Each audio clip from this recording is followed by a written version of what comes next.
Good morning and welcome back to the Up Zone where understanding politics is made simple. We are your two hosts.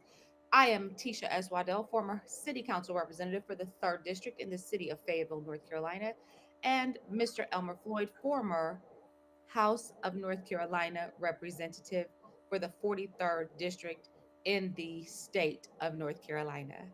How are you, Mr. Floyd? So far, so good. So good so far. Again, it's too cold for my creditors to dial up. How's the weather there? So I am, as you guys can tell, I'm not in my normal environment. I'm actually out of town right now. So how's the weather where you are, Mr. Floyd? It's 35 and has an Woo! effect on my landline. Why tell me what kind of sense does it make to be 35 degrees outside? Well, we had a 70, 60 to 70 yesterday.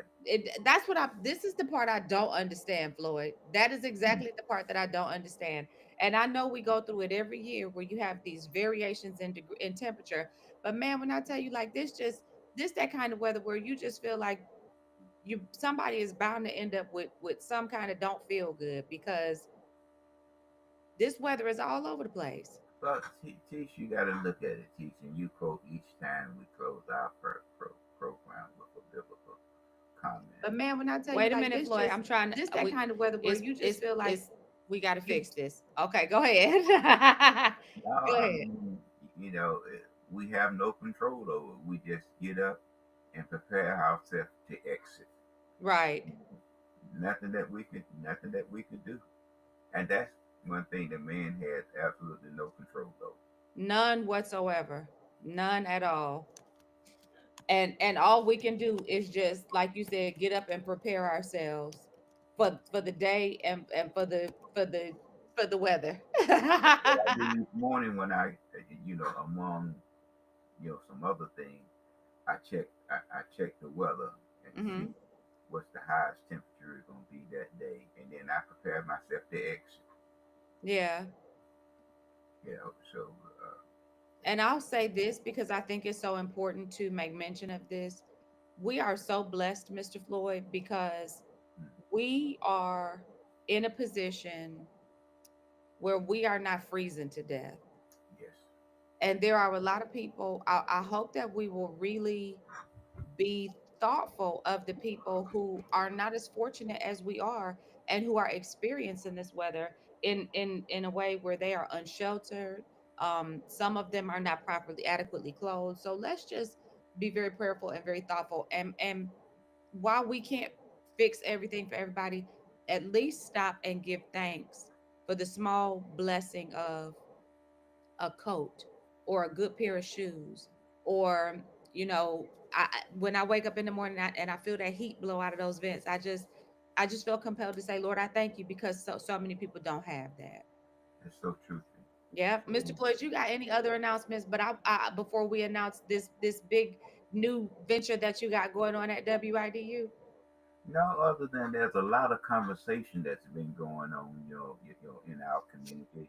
It's for the election for 25 and 26, and also, the Martin Luther King Committee had its a little Christmas party for its members, and talking with one of the members there, he indicated that there will be a parade, in 2025 there, and talking with other people in the community.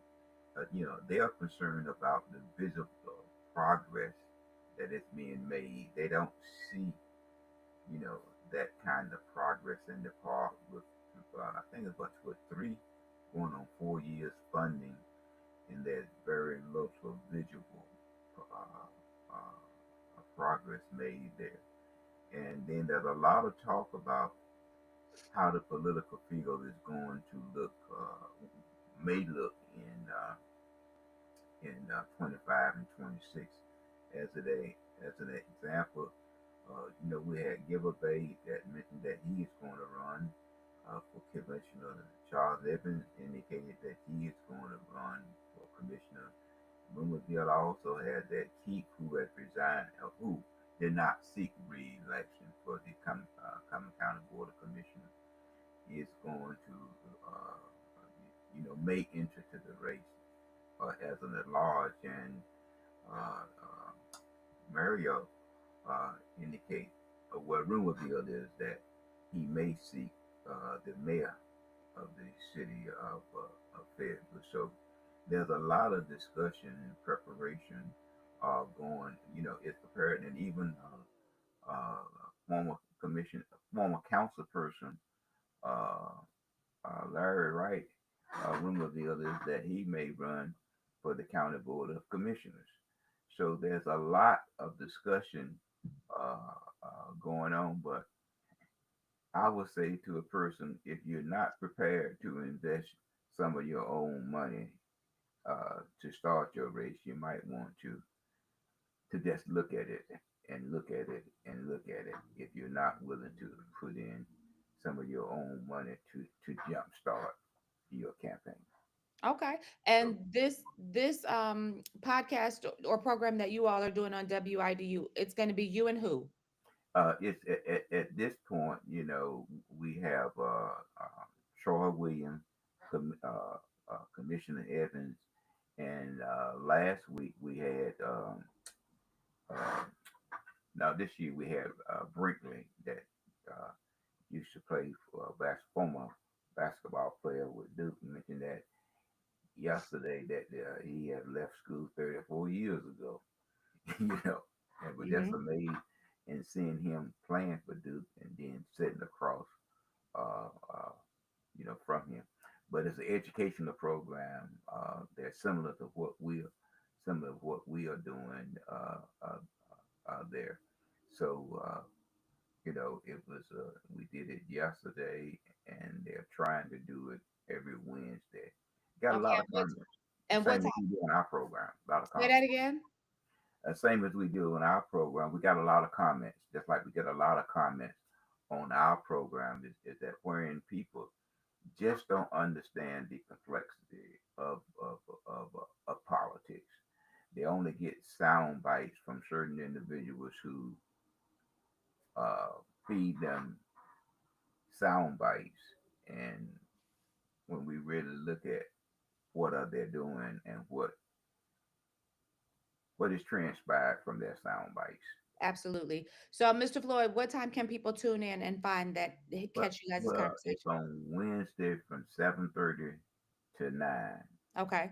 and they can tune in. Okay. Every Wednesday from 7:30 a.m. to 9 a.m.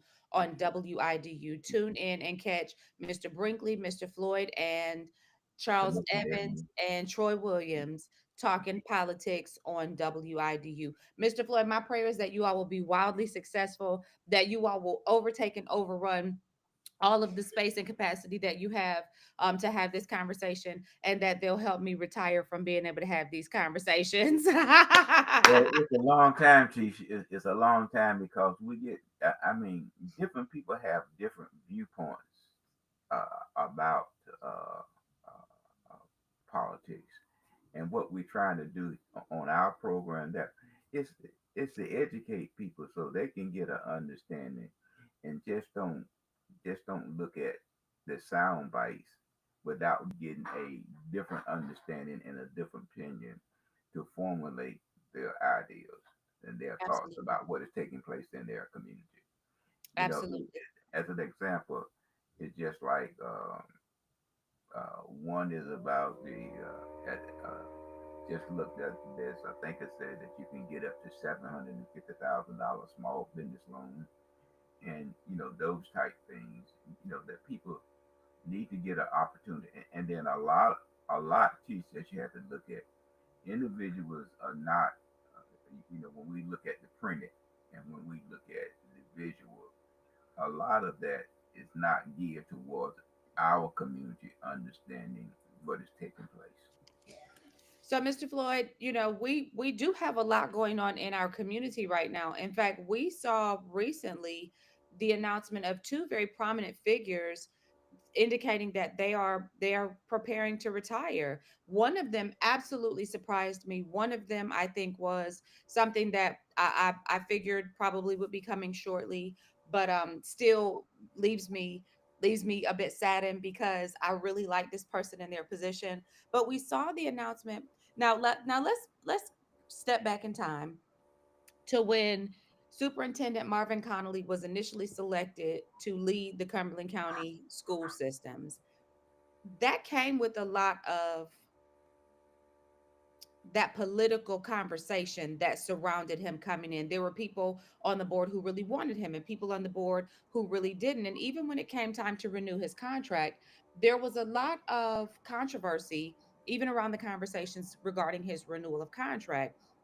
And we never really got full discourse or dialogue about why certain members of the Board of Education did not want to renew his contract, right?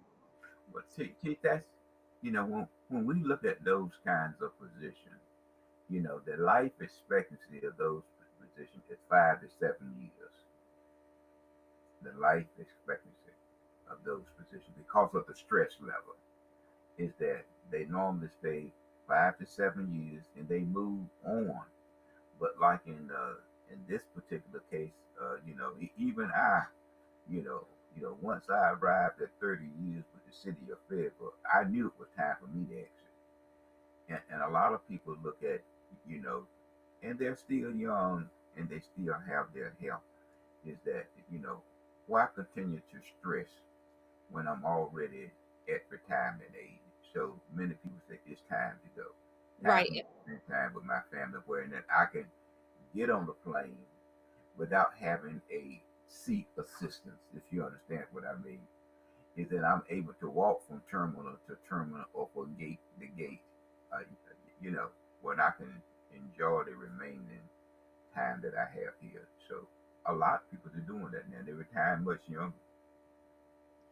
So the point that I think I was trying to make was that I believe that when we look at the retirement specifically, I've not yet moved into the conversation about Chief Braden yet, but when we look at the retirement of the superintendent, my hope is that he is not retiring because of controversy behind the scenes, because he's always had to sort of fight against the grain with some of the members of the board, it being at odds with him because of the decisions that he was making. And again, there was never any clarity surrounding why some of the members of the board were at odds with him.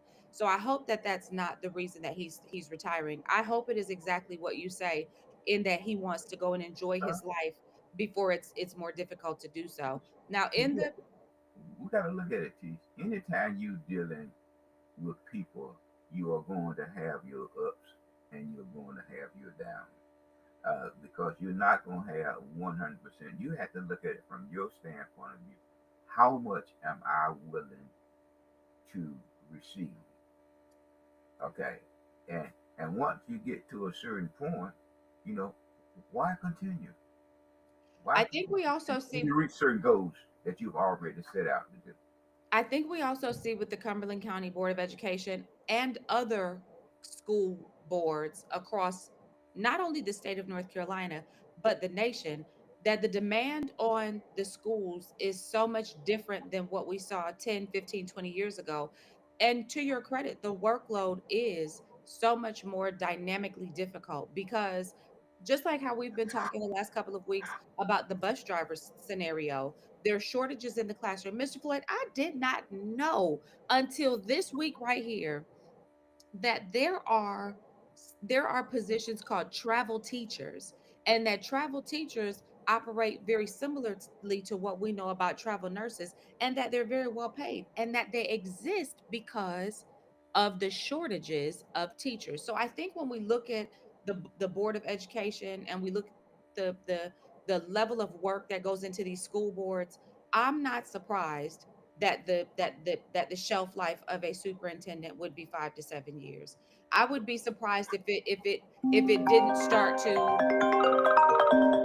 I would be surprised if it didn't start to reduce, and we started seeing that it became more like 3 years in some instances, because these jobs are hard, Floyd. But that's what I'm saying to you. That's why you get a contract, and to for those person who has a negative view, is that once you reach that time, you specify, just like I believe in Dr. Kong, that his date is July 1, and Right. that would allow the school system to do whatever kind of search they want to do, and for him to assist the transition, from the new superintendent that comes in, and then again, so you keep those people off your back. If I give Right. you a date, you know, see, so Right. I'm going July 1, so you give me a break also instead of Right. beating me up at every meeting. Right. And Mr. Floyd, now to the point about, now this one surprised me. Chief Braden surprised me because Chief Braden is still relative. He seems to be relatively new in this position. We've had him as our chief for about 2 years now. Our prior police chief we had for about 4 or 5 years. And now that we look at Chief Braden's exit, it just feels very abrupt. It feels very it feels very incomplete because my my knowledge of how our city manager in the city of Fayetteville makes hires, he makes long-term hires. So if you look at the people who have served, like at the airport, or you look at transit department, they served for a duration of time. He makes long-term hires and he seems to value longevity. He himself has been in his position far longer than many city managers across other municipalities have survived in their positions. So it makes me wonder, and especially in the wake of such a glowing report regarding crime statistics, it makes me wonder why Chief Braden has decided to retire and what we should expect to see in light of his replacement. And I'll tell you, Floyd, this retirement has some questions for me. It raises some questions. Well, Teach, that there's been one council member that that had many unique conversations as it relates to the police department. Right. And so again, once I reach my 30 years of retire, my 30 years of service, you know, and I'm still young, it's time to just say, let me move on, and then become some. Most of those individuals, become consultants.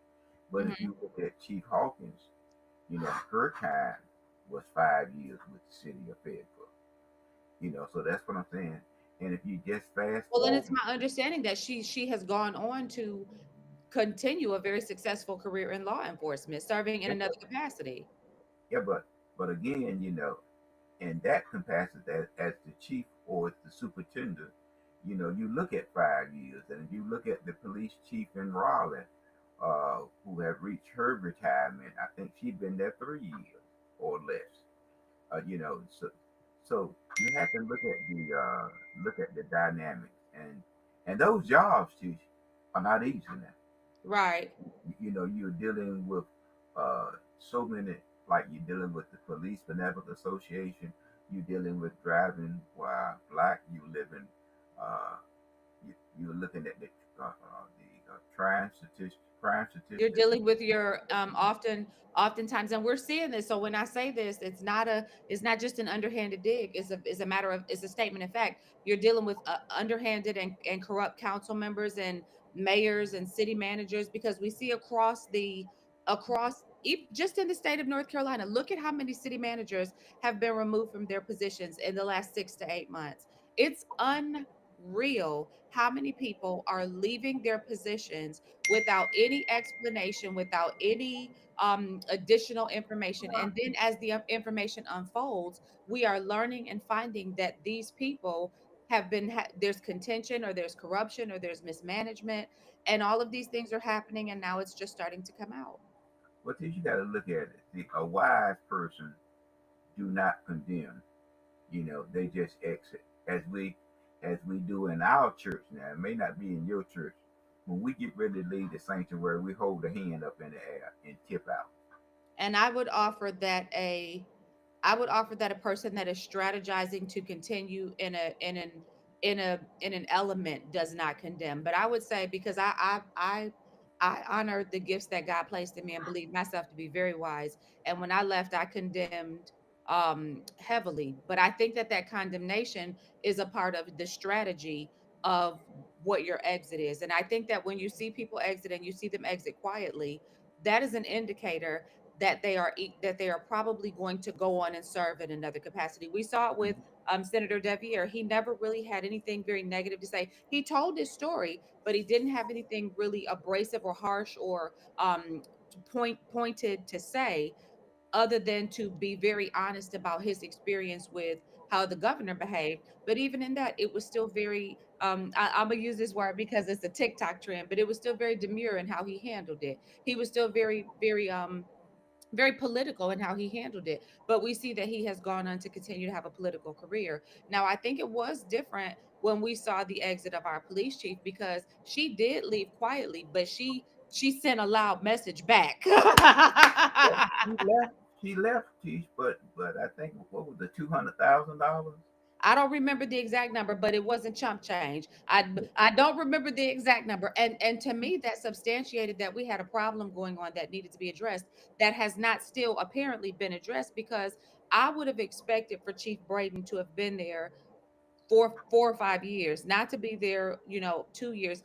And especially in I just have to keep saying this, in light of the glowing review that was received from this last crime report, we would think that this is somebody that our community would be invested in keeping at the helm of our police department. But again, I think that there's a lot that goes on behind the scenes, and I'm pointing this out because I want our audience, because we are a teaching program, I want our audience to dig a little deeper and not just accept these retirements at face value. I'm not saying the same holds true for the Board of Education. I think that our superintendent, remember, he had a bout with cancer, and then not too long ago we were told that he had to take a personal leave. And I think that these things may be his But reason but he just got an extension on his of his contract. contract. But all of this, but this leave transpired, I think, after that extension of contract. And so I think that this may be, I'm very protective of people's privacy. So I will just say, I think that it may be personal reasons that he may be choosing to retire from his Well, position. that could be. And I don't think we'll see him go be a superintendent at another school. But I think Chief Braden, I don't think he's getting ready to get out of law enforcement. I think Right. he's getting ready to get out of Fayetteville. I think that he may stay, you know, stay around.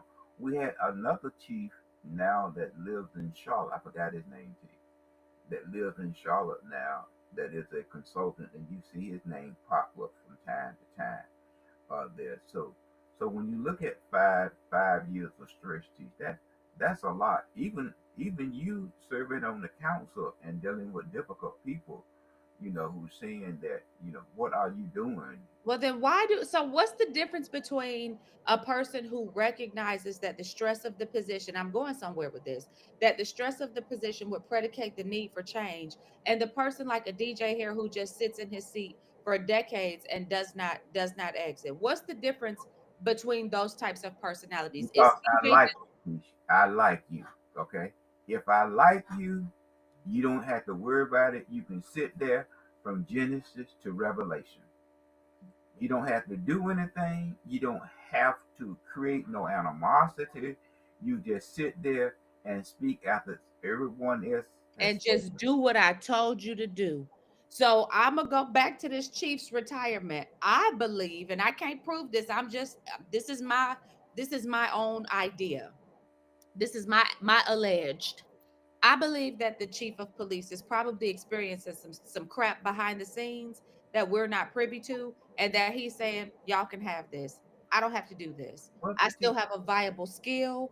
I'm still marketable. I can go and do this and be successful at it somewhere else." is that not most of is that most of the time is that when people begin to look at and hold position, just like me, when I was a legislator, my my thing was to do a 7 term, but actually I supported time limit.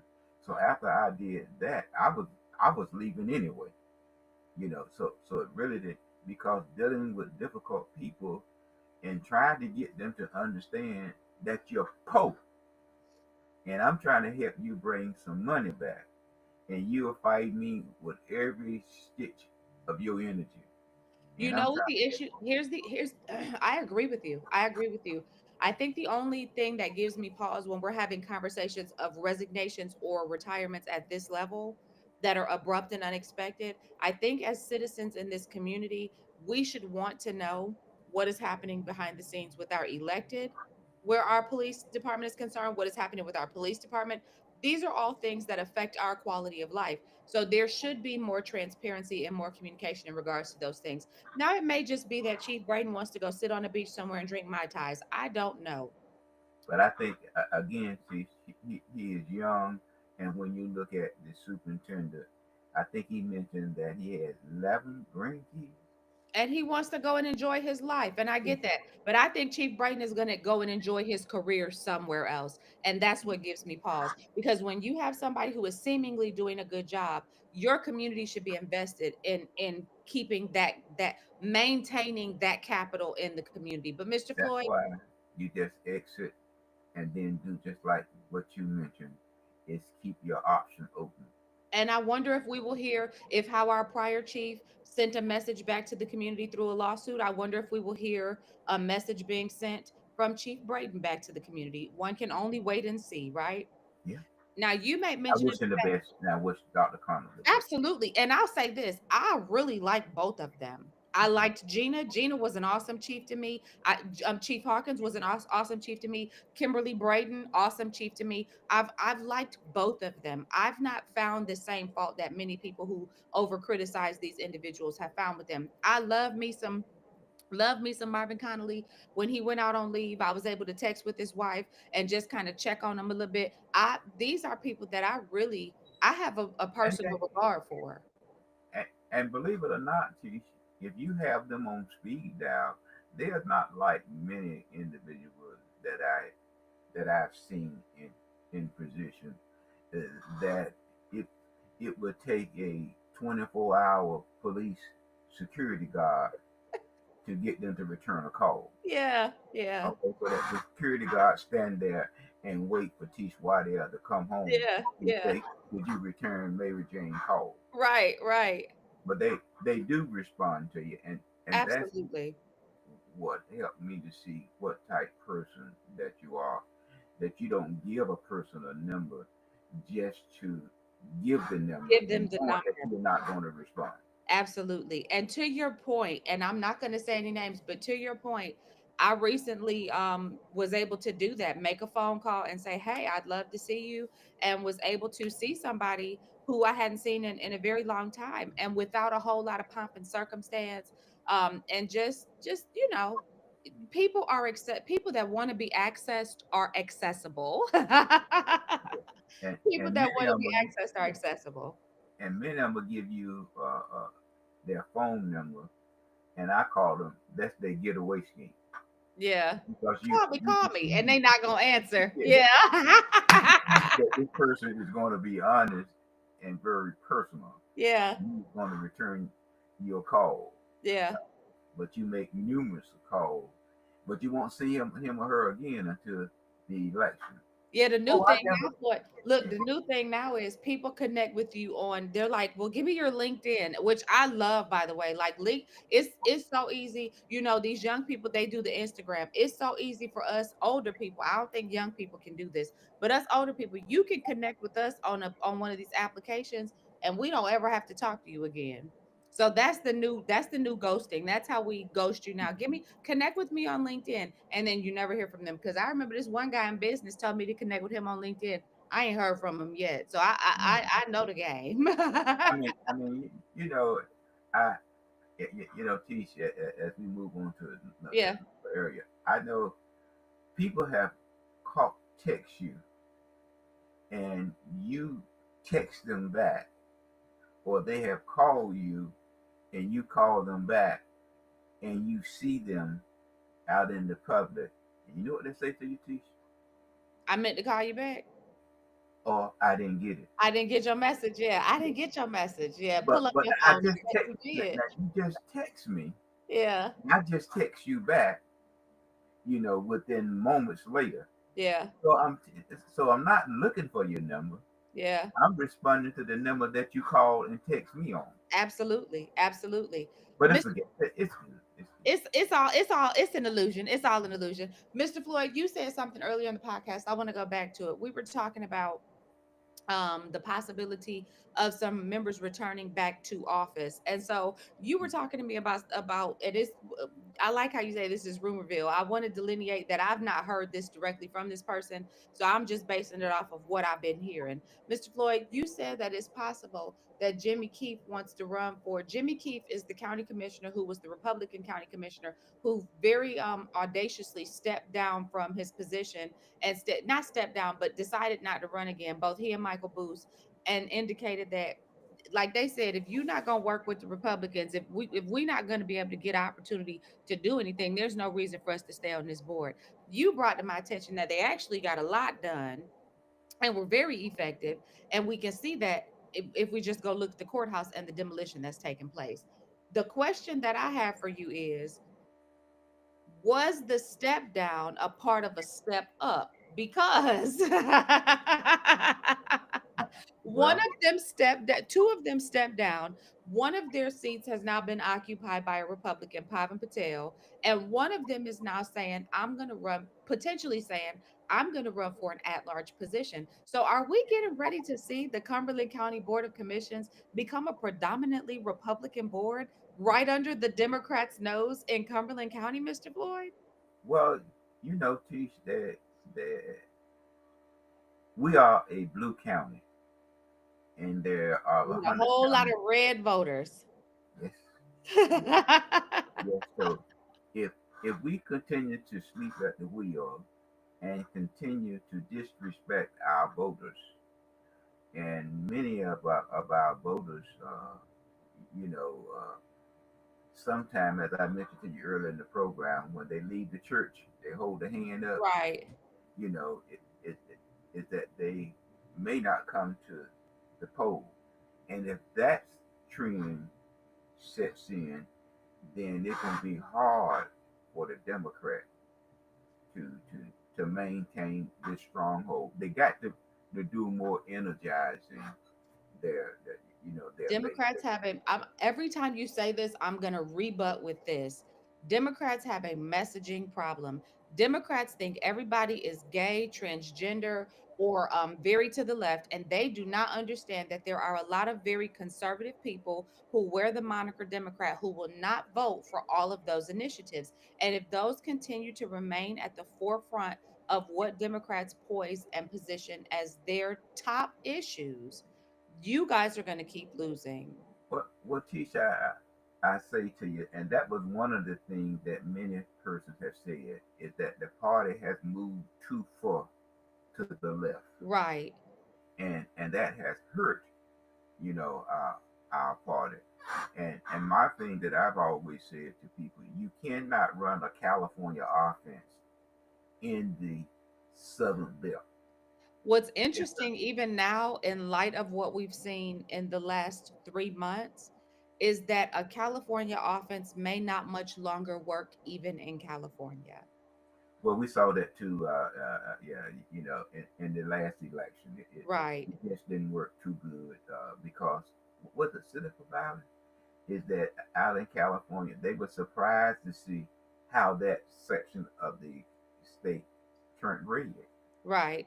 Mr. And Floyd, what is this SB 32 that's just passed? What are we going to expect from this? well, this SB 32 is maybe the last opportunity that the Republican uh, have in order to strip some of the power away from the incoming elected person Okay. there, and but it was. But first of all, Tish, Senate Bill 832 was not the original bill uh, Okay. there, and if you go to the website, you'll see that the language changes that Is we it gonna strip a 832 or 382? 382. Okay. uh, you see the language has changed because you can strip a bill and add language into that bill. And what that bill did, and it goes back to the point about Jessica Holmes, maybe she could have won the state auditor position if the that pack to elect people running for statewide had provided her some funds. As Mm-hmm. an example, one of those placed the Board of Election takes that from the governor, the Board of Election. Mm-hmm. Normally, the GOP party that controls the governor mansion points the members to the Board of Election, and it's normally 3-2, three Democrats and then two Republicans. Okay. So what part of that was to take away and let the state auditor appoint members to the board of election, when in fact his role is simply to audit. But Okay. now he now will appoint board members. But this is not new, Tish. We have grappled with this for years in the General Assembly. It's how the Republican want to control the Board of Election. Okay. At one point, one scenario was that the Speaker, the Senate Pro Tem, the Minority Leader, and the Majority Leader, appoint two persons, which would be an eight-member board. Okay. And with that scheme, it would have been a deadlock each time because you had 4 and 4. Okay. So that that failed. And then again, it's making the appointment for the Highway Patrol, making it an independent agency, wherein that person will be appointed and not by the governor. Mm-hmm. If the governor wished to make judgeship appointments of Republicans, that when one leaves that position, they are saying now that we will send you a list in which to choose from to appoint to make them, judgeship. Right. And when it comes on to the attorney general, I mean, the state, the attorney general, they are saying that okay, you can't anything that we do, you must be in agreement. Right. Okay, Right. that's simply said, and that you cannot go to and argue on behalf of things as it relates to pursuing. Okay. Then it takes away from the lieutenant governor that position can no longer break a tie. I don't know why you had that. That would never happen anyway. Okay. There, and it also looked at the board of education person and saying that whatever the charter school advisory board makes is okay. You just have to accept it. So Okay. these are things tied into that bill, and so those incoming persons when they come in September won't have the power, but the governor will have the power to veto, and most likely in many cases the House will sustain his veto. But Okay. when they get down to the budget, if if if now the governor vetoed the budget for some apparent reason, it's to some they say it's okay. Then you operate on the previous year budget, which usually each budget has $1 million increase, $1 billion increase. So you increase the reserve in which the Republican has at their disposal to Mm-hmm. use in unique ways. Okay. So having said all of that, it will it uh, yes we did spot the super majority, Mm-hmm. but we still have a difficult. Only thing that probably take place going forward is that you won't see a lot of these unique bills coming out of both chambers. Okay. Okay. Well, Mr. Floyd, what you want to leave our people with today? Uh, well, well, you know that uh, Tillis has Oh, already that's right. started. That's right. That's right. He has already started his campaign as it relates to running for the U.S. Senate. Yes. And there has been some discussion out there that the governor may seek to run in that position also as a Democrat candidate. Okay. But I would ask the North Carolina Black Caucus that's going into this election in 26 Mm-hmm. that they have a meeting with Governor Cooper, incoming Governor Josh Stein, and Michael, I think it's Jackson, is that they have what we call in our community a come to Jesus meeting Mm-hmm. and sit down and say to them, over the past years, we have not got the support as it relates to African American candidates Okay. as they seek office. And the last election was a perfect example of three Democrats, no, three African American Democrats running. And of Okay. the $44.6 million that were given to the PAC, only $500,000 were given to Green, and 29 million was given to Stein. After he had a 15-point lead, when they Okay. could have helped the young lady that ran for author, she may have won her race, and we wouldn't have this problem with the auditor doing the appointments of the board of election because that would have been held by her. Okay. See, what I'm saying there, Tisha, is that I hope that the caucus would take this stand going forward because if not, it will continue to take place and our party will beginning to continue to lose. As an example, we knew that Jackson, that Morgan was going to run for lieutenant governor. We knew Okay. that, and but he was endorsed earlier. But Stein was endorsed earlier by Cooper, so that knocked out the support and financial support for Morgan. Okay. Sherry Beasley had that problem. Holly had that problem. Representative Holly had that problem of getting financial support from the Democrat Party and from the PAC as it relates to the council.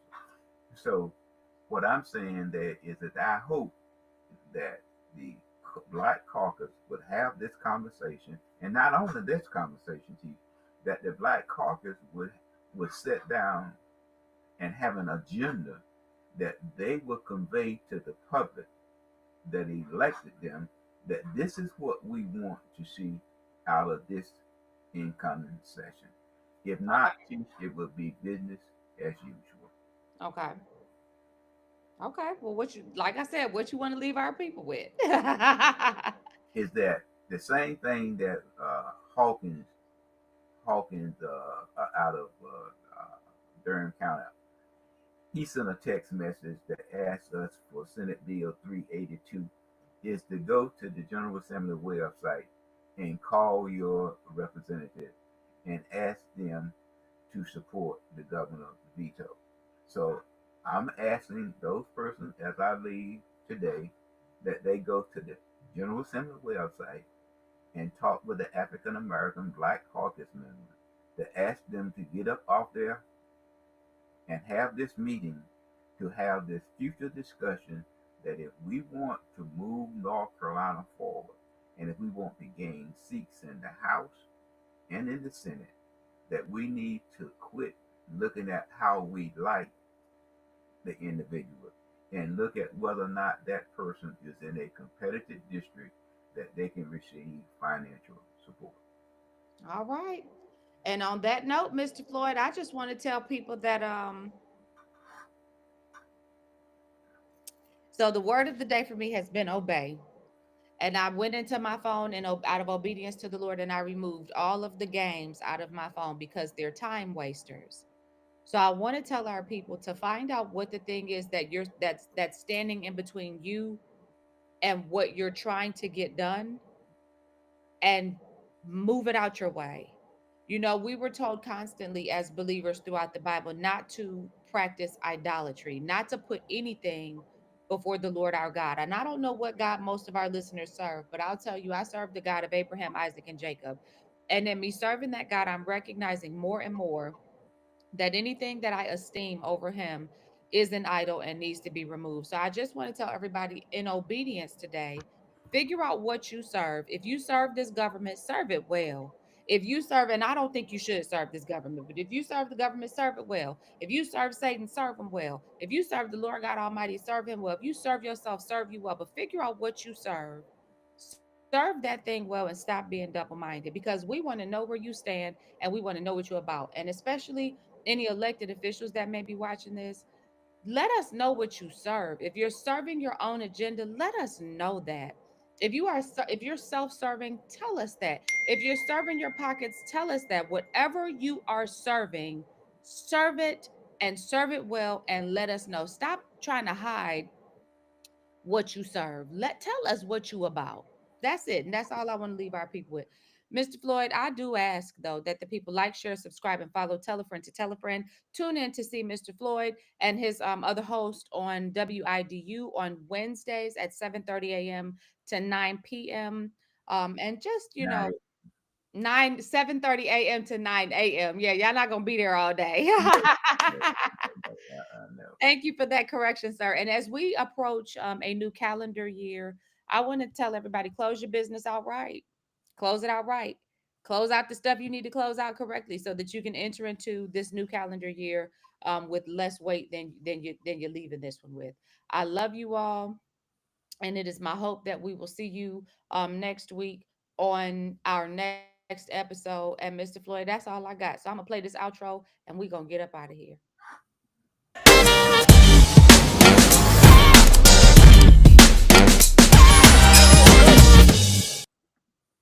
Okay, Chief. Thank you, my dear. You're so welcome, sir. Have a wonderful day. You too. Okay, bye.